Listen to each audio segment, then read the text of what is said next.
आवाज जनतेचा, लढा सर्वसामान्य जनतेच्या न्याय व हक्कांसाठी। या कार्यक्रमाच्या माध्यमातून आभार मानेल तनपुरे परिवाराचे,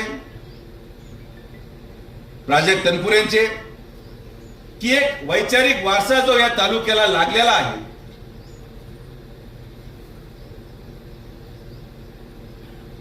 एक विचाराचा तालुका म्हणून महाराष्ट्रामध्ये राहुरी तालुक्याची ओळख जी स्वर्गीय बाबूराव दादांनी तयार केलेली आहे, तोच वारसा नातवानी देखील या निवडणुकीमध्ये कर्डिले साहेबांना श्रद्धांजली म्हणून अर्पण केला।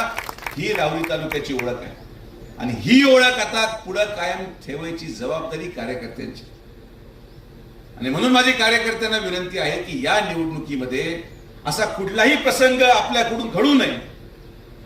जर तनपुरेंच्या घराणी, प्राजक्तनी किंवा त्या परिवाराने आज मनाचा मोठेपणा दाखवला असेल तर आपण देखील भारतीय जनता पार्टीचे कार्यकर्ते म्हणून, स्वर्गीय कर्डिले साहेबांचे कार्यकर्ते म्हणून आपलं मन त्यांच्यापेक्षा मोठं आहे हे दाखवण्यासाठी आपल्याला देखील त्यांच्या कुठल्याही कार्यकर्त्याची अवहेलना होऊ नये ही जबाबदारी आपल्याला शेवटपर्यंत पार पाडायची आहे। इथं कोणी पळून गेलेलं नाही, लक्षात घ्या।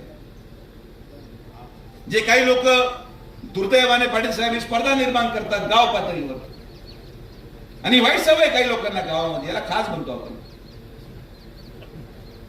व्हॉट्सअपवर मेसेज टाकणार, एखाद्या गटाच्या कार्यकर्त्याला अपमानित करणार। असं कोणी समजू नये की ही निवडणूक कोणीतरी एका कारणामुळे मागे ठेवून, राजकारणामध्ये सगळ्या गोष्टी बरोबर घेऊन राहुरी पुढचे 50 वर्ष विकसित व्हावी, राहुरीमध्ये कुठेतरी कायम विकास राहिला पाहिजे, कुठेतरी संघर्ष थांबला पाहिजे, या भूमिकेतून माननीय मुख्यमंत्र्यांनी पुढाकार घेतला, माननीय पालकमंत्र्यांनी त्याला दुजोरा दिला। आणि जर आपण खरे भारतीय जनता पार्टीचे कार्यकर्ते आहोत, जर खरं आपण विखे पाटील परिवाराला मानत आहात, तर जर माननीय आपले प्रदेशाध्यक्ष त्यांच्या ऑफिसला जाऊ शकतात, जर आपले पालकमंत्री त्यांच्या ऑफिसला जाऊ शकतात, तर आपल्या कार्यकर्त्यांची देखील ही भूमिका पाहिजे की जर माझा नेता त्यांच्या ऑफिसला गेला तर मी देखील मतासाठी त्यांच्या कार्यकर्त्यांच्या घरावर जाणार आणि अक्षरसाठी मतदान मागणार, ही भूमिका आपली पाहिजे। आणि आता ते समजून घ्या, अजून 6 महिन्याच्या प्रवासामध्ये तुम्हाला देखील या तालुक्यामध्ये कमळ सोडून दुसरं चिन्ह मारायला संधीच राहणार नाही। इकडे गेले तरी कमळ, तिकडे गेले तरी कमळ, आणि कमळच कमळ। या भूमिकेतून आदरणीय प्रधानमंत्री नरेंद्र मोदींचा हात बळकट करण्यासाठी एक महायुतीचं सरकार, आणि ही जबाबदारी खरं तर आम्ही नाममोहरला दिली होती, पण नामो म्हणले थांबा जरा, पाटील साहेबांची चर्चा झाल्याशिवाय मी काही निर्णय घेऊ शकेन का?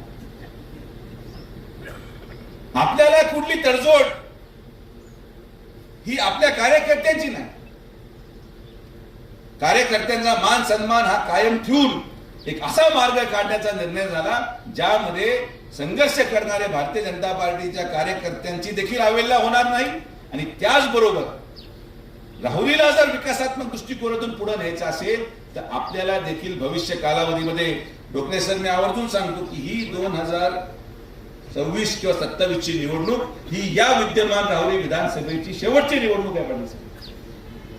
यानंतर मतदारसंघाची पुनर्रचना होणार, मतदारसंघाची पुनर्रचना झाल्यानंतर कोण कुठे चाललंय, नगर तालुका तिकडे गेला, राहुरी तालुका इकडे राहिला, लोकसभेची पुनर्रचना झाली, लोकसभेची किती जरी पुनर्रचना झाली, मात्र पाटील साहेब हे आश्वासित करतो की लोकसभेची जरी पुनर्रचना झाली तर मी तर साहेबांना हेच साकडे घालेल की काही जरी झालं तरी ज्या लोकसभेमध्ये विखे पाटील परिवाराचा सदस्य उभा राहील तिथं राहुरी तालुका हा असलाच पाहिजे, आणि हीच भूमिका आपली आहे।